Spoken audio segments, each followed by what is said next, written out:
तीसरा अध्याय। द्विशरीरी संत। पिताजी, यदि मैं बिना किसी दबाव के घर लौटने का वचन दूं, तो क्या दर्शन यात्रा के लिए बनारस जा सकता हूं? मेरे यात्रा प्रेम में पिताजी शायद ही कभी बाधा बनते थे। मेरी किशोरावस्था में भी अनेक शहरों और तीर्थ स्थलों की यात्रा करने की अनुमति वे मुझे दे देते थे। साधारणतया मेरे साथ मेरे एक या अधिक मित्र होते। पिताजी द्वारा प्रदत्त प्रथम श्रेणी के पासों पर हम लोग आराम पूर्वक यात्रा करते। हमारे परिवार के खाना बदोश लोगों के लिए पिताजी का रेलवे अधिकारी का पद पूर्णतः संतोषप्रद था।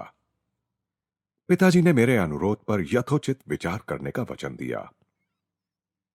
दूसरे दिन मुझे अपने पास बुलाकर उन्होंने बरेली से बनारस जाने आने का एक पास, 1 रुपए के कुछ नोट और 2 पत्र देते हुए कहा, मुझे बनारस के अपने मित्र केदारनाथ बाबू को एक कार्य के विषय में कुछ प्रस्ताव भेजना है। दुर्भाग्यवश उनके पते का कागज मैंने कहीं खो दिया है, परंतु मुझे विश्वास है कि हम दोनों के मित्र स्वामी प्रणवानंद की सहायता से तुम यह पत्र उन तक पहुंचा सकोगे। स्वामी जी मेरे गुरु भाई हैं। उन्होंने अति उन्नत आध्यात्मिक अवस्था प्राप्त कर ली है। उनके संग से तुम्हें भी लाभ होगा। यह दूसरा पत्र उन्हें तुम्हारा परिचय देगा। साथ में यह कहते हुए पिताजी की आंखें चमक उठीं। याद रखो, अब फिर कभी घर से नहीं भागना, समझे? अपनी 12 वर्ष की आयु के उत्साह के साथ मैं निकल पड़ा। यद्यपि समय ने नवीन दृश्यों और अपरिचित व्यक्तियों से मुझे मिलने वाले आनंद में अभी भी कोई कमी नहीं आने दी है। बनारस पहुंचते ही मैं सीधे स्वामी जी के निवास स्थान की ओर चल पड़ा। सामने का द्वार खुला था। मैं दूसरी मंजिल पर स्थित एक लंबे हॉल नुमा कमरे में जा पहुंचा। फर्श से कुछ ऊंची उठी हुई एक चौकी पर एक स्थूलकाय व्यक्ति केवल एक अधोवस्त्र धारण किए हुए पद्मासन में बैठे थे। उनके होठों पर शांत सुंदर मुस्कान खेल रही थी। मेरे अवांछित प्रवेश के संकोच को दूर करने के लिए किसी चिर परिचित मित्र की भांति उन्होंने मेरा स्वागत किया। बाबा आनंद, बाल सुलभ आवाज में उन्होंने इन शब्दों के साथ मेरा हार्दिक स्वागत किया। मैंने घुटने टेक कर उनका चरण स्पर्श किया। क्या आप ही स्वामी प्रणवानंद जी हैं? उन्होंने हां में सिर हिलाया। तुम भगवती के बेटे हो? इससे पहले कि मुझे अपनी जेब से पिताजी का पत्र निकालने का अवसर भी मिल पाता, उनके शब्द निकल चुके थे।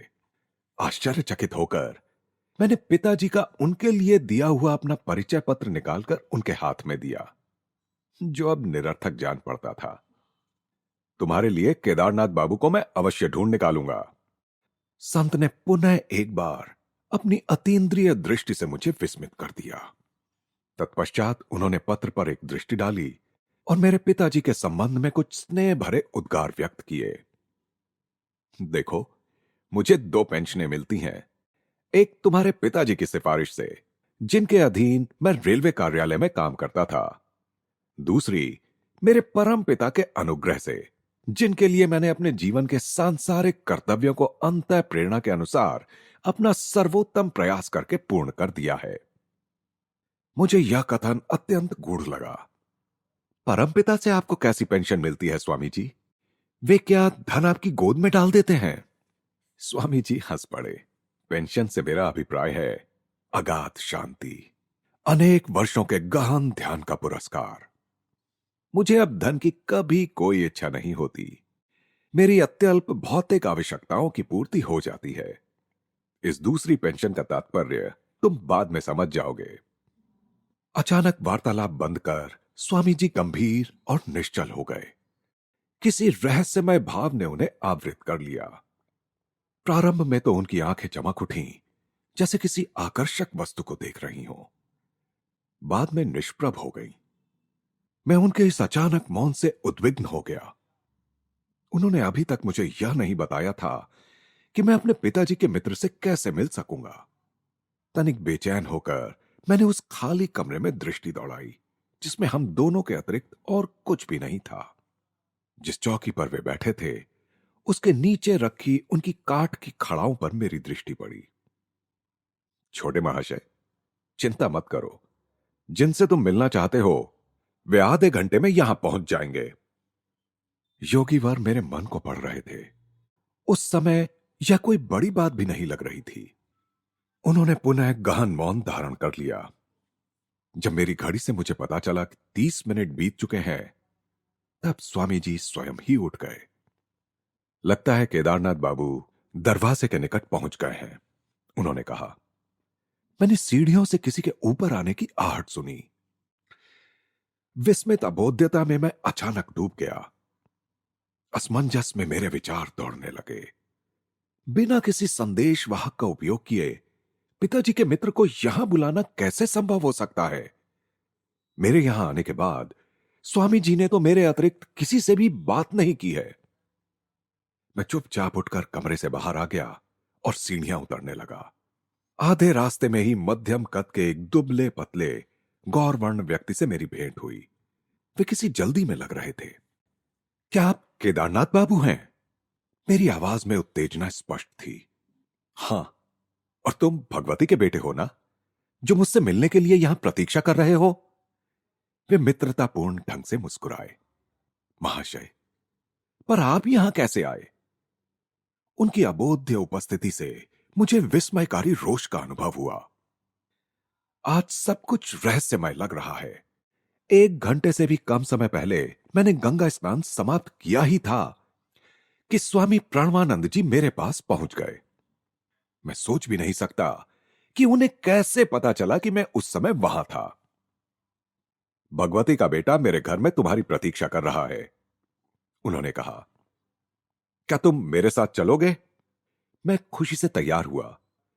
हम लोग हाथ में हाथ डालकर चलने लगे, किंतु खड़ाऊ पहनने के बावजूद भी स्वामी जी आश्चर्यजनक ढंग से मुझे पीछे छोड़कर आगे निकल गए।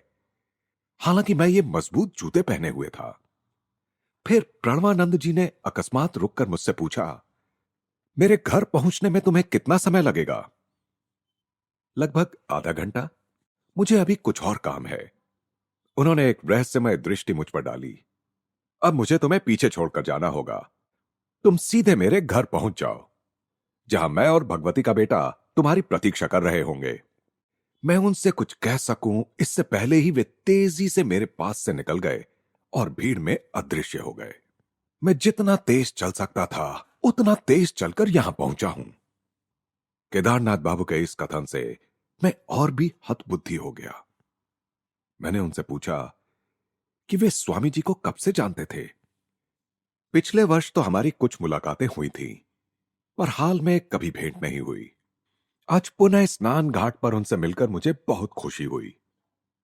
मुझे अपने कानों पर विश्वास नहीं हो रहा है। मेरा दिमाग तो नहीं फिर रहा है। क्या आप उनसे मनः दृष्टि में मिले थे या वास्तव में देखा था? उनके हाथ का स्पर्श किया था और उनकी पदचाप सुनी थी? तुम कहना क्या चाहते हो? गुस्से से उनका चेहरा तमतमा गया। मैं तुमसे झूठ नहीं बोल रहा हूं। क्या तुम यह नहीं समझ पा रहे हो कि केवल स्वामी जी के द्वारा ही तो मुझे पता चल सकता था कि तुम यहां मेरी प्रतीक्षा कर रहे हो? पर यह देखिए, मैं 1 घंटा पहले यहां आया और तब से अब तक स्वामी प्रणवानंद जी एक क्षण के लिए भी मेरी दृष्टि से ओझल नहीं हुए। मैंने सारी कहानी उन्हें सुना दी और स्वामी जी और मेरे बीच का वार्तालाप भी उनके सामने दोहरा दिया। उनकी आंखें फैल गईं। हम लोग इस भौतिक युग में जी रहे हैं या स्वप्न देख रहे हैं? मैंने अपने जीवन में कभी भी इस प्रकार का चमत्कार देख पाने की आशा नहीं की थी। मैं तो समझता था ये स्वामी जी केवल एक साधारण मनुष्य हैं, और अब देखता हूं कि ये एक और शरीर भी धारण कर सकते हैं, उसके द्वारा काम भी कर सकते हैं। हम दोनों ने साथ साथ ही स्वामी जी के कमरे में प्रवेश किया। केदारनाथ बाबू ने चौकी के नीचे पड़ी खड़ाओं की ओर इशारा किया। देखो, ये वही खड़ाऊ हैं जो स्वामी जी ने घाट पर पहनी हुई थी, उन्होंने फुसफुसाकर कहा। उन्होंने केवल एक अधोवस्त्र पहन रखा था, जैसा उन्होंने अभी पहन रखा है। केदारनाथ बाबू ने जब स्वामी जी के चरणों में प्रणाम किया, तो स्वामी जी मेरी ओर देखते हुए विनोदपूर्ण ढंग से मुस्कुराए। तुम इस सबसे इतने स्तंभित क्यों हो? दृश्य जगत की सूक्ष्म एकता सच्चे योगियों से छिपी नहीं रहती। मैं सुदूर कोलकाता में रहने वाले अपने शिष्यों के सामने क्षण भर में प्रकट होकर उनसे वार्तालाप कर सकता हूं। वे भी इसी प्रकार स्थूल जगत की प्रत्येक बाधा को अपनी इच्छानुसार पार कर सकते हैं।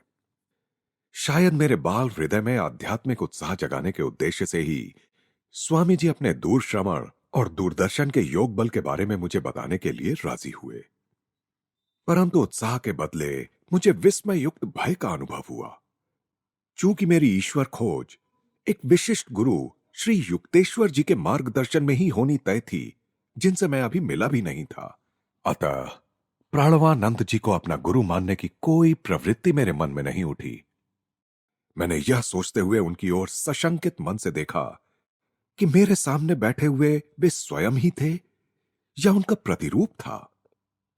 स्वामी जी ने मेरी ओर आत्मज्ञानोदय कराने वाली दृष्टि से देखते हुए तथा अपने गुरु महाराज के विषय में कुछ प्रेरणादायक बातें बताते हुए मेरी अशांति दूर करने की चेष्टा की। जितने योगियों को मैं जानता हूं, उन सब में लाहिड़ी महाशय सबसे महान योगी थे। वे नरदेह में साक्षात ईश्वर थे। मैंने मन ही मन सोचा कि जब शिष्य भी इच्छा मात्र से एक और रक्त मांस का शरीर धारण कर सकता है, तब उसके गुरु के लिए कौन सा चमत्कार करना असंभव होगा। गुरु की सहायता कितनी अमूल्य होती है, वह सुनो। मैं गुरुदेव के एक अन्य शिष्य के साथ नित्य रात को 8 घंटे ध्यान किया करता था। दिन में हम दोनों रेलवे कार्यालय में काम करते थे। क्लर्क के कार्य निर्वाह में कठिनाई होते देख पूरा समय ईश चिंतन में लगाने की मेरी इच्छा हुई। 8 वर्ष तक आधी रात मैं ध्यान में ही बिताता था। इस साधना के अद्भुत परिणाम मुझे प्राप्त होते थे। गहरी आध्यात्मिक अनुभूतियों से मन में ज्ञान का प्रकाश फैलता था। परंतु उस अनंत परम तत्व और मेरे बीच सदैव एक छीना पर्दा बना रहता था। अतिमानवीय एकाग्रता और निष्ठा के साथ प्रयास करते रहने पर भी मैंने पाया कि परम निर्विघ्न एकात्मता से मैं वंचित हूं। एक दिन सायंकाल मैं लाहिड़ी महाशय की सेवा में उपस्थित हुआ और मध्यस्थता के लिए मैंने उनसे प्रार्थना की। हठपूर्वक सारी रात मैं उनसे आग्रह करता रहा, करुणा सागर गुरुदेव, मेरी आत्मा इतनी तड़प रही है कि मैं उस प्राण प्रिय परम प्रेमी के प्रत्यक्ष दर्शन बिना अब और जीवित नहीं रह सकता। तो मैं क्या कर सकता हूं? तुम्हें अधिक गहराई से ध्यान करना पड़ेगा। मैं आपसे प्रार्थना करता हूं, हे प्रभु, मेरे स्वामी, मैं आपको अपने समक्ष इस भौतिक शरीर में प्रकट देख रहा हूं। मुझे आशीर्वाद दीजिए कि आपके अनंत स्वरूप में मैं आपके दर्शन कर सकूं। लाहिड़ी महाशय ने आशीर्वाद मुद्रा में हाथ उठाते हुए कहा, तुम अब जाकर ध्यान करो। मैंने तुम्हारे लिए ब्रह्म से प्रार्थना कर दी है। अपरिमित आनंद से उल्लसित होकर मैं घर लौटा। उस रात ध्यान में मुझे अपने जीवन के ज्वलंत चरम लक्ष्य की प्राप्ति हो गई। अब मुझे निरंतर वह आध्यात्मिक पेंशन मिल रही है। उस दिन से फिर कभी वह आनंद पूर्ण सृष्टा माया के किसी पर्दे के पीछे छिपकर मेरी दृष्टि से ओझल नहीं हुआ। प्रणवानंद जी का मुखमंडल दिव्य तेज से दमक रहा था। एक अलौकिक शांति मेरे हृदय में प्रविष्ट हुई। सारा भय नष्ट हो गया। फिर स्वामी जी ने एक और गुप्त बात मुझे बताई। कुछ महीनों बाद मैं फिर लाहिड़ी महाशय के चरणों में उपस्थित हुआ और उनके असीम वरदान के लिए कृतज्ञता प्रकट करने का मैंने प्रयास किया। फिर मैंने दूसरी एक बात छेड़ी, दया निधान गुरुदेव, मैं अब ऑफिस में काम नहीं कर सकता। कृपा करके मुझे मुक्त कर दीजिए। ब्रह्म मुझे निरंतर मदमस्त बनाए रखता है। अपनी कंपनी से पेंशन के लिए अर्जी करो। इतने अल्पकाल की नौकरी के बाद मैं पेंशन के लिए क्या कारण बता सकूंगा? जो मन में आए वही बता दो। अगले दिन मैंने पेंशन के लिए आवेदन दे दिया। डॉक्टर ने समय पूर्व पेंशन के लिए कारण पूछा। काम करते समय मेरी रीढ़ में मुझ पर काबू करने वाली कोई अत्यधिक तीव्र संवेदना उठती है। वह पूरे शरीर में फैल जाती है और फिर मैं अपने कर्तव्यों का निर्वाह करने में असमर्थ हो जाता हूं। और कोई प्रश्न किए बिना डॉक्टर ने पेंशन के लिए मेरे पक्ष में बहुत अच्छी सिफारिश लिख दी और मुझे शीघ्र ही पेंशन मिल गई।